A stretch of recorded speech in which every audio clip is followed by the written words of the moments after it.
สวัสดีพี่น้องมามื้อนี้กินข้าวกับบ่าวเล็กคือเก่า แซ่บไหม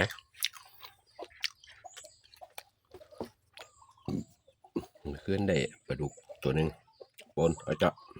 กินหลายเที่ยเนาะหลายคนที่ตะเกียนแกงเห็ดแกงเห็ด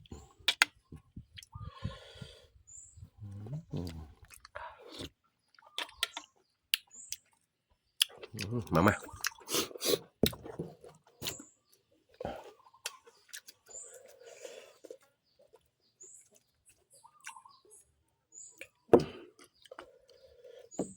ปนปลาดุกเนี่ย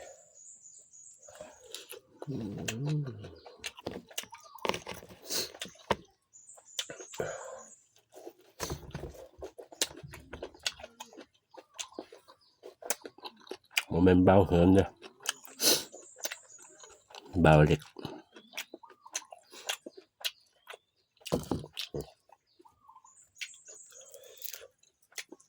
ด้วยเลย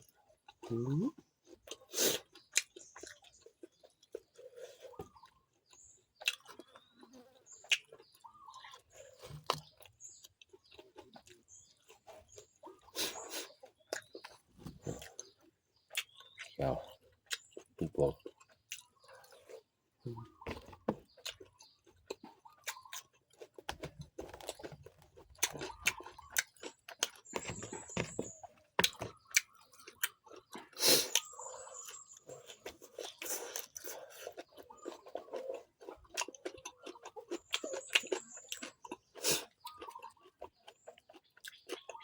ปลาดุกไข่ฟันหนมขึ้นใจเตียนป้าไว้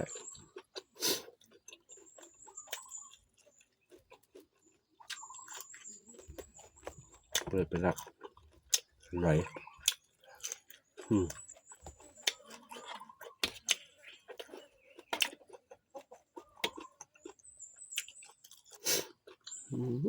การเห็น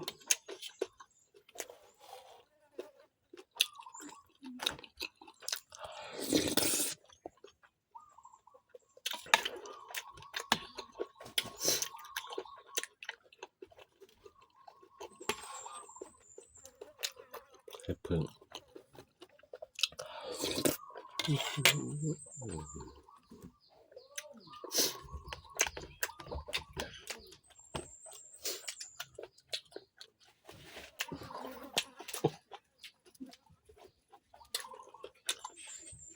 อยู่ตรงอยู่ท่าจะไปหาสิบเบ็ดต่อโอเคเนาะพี่น้องของเขาก่อนจวด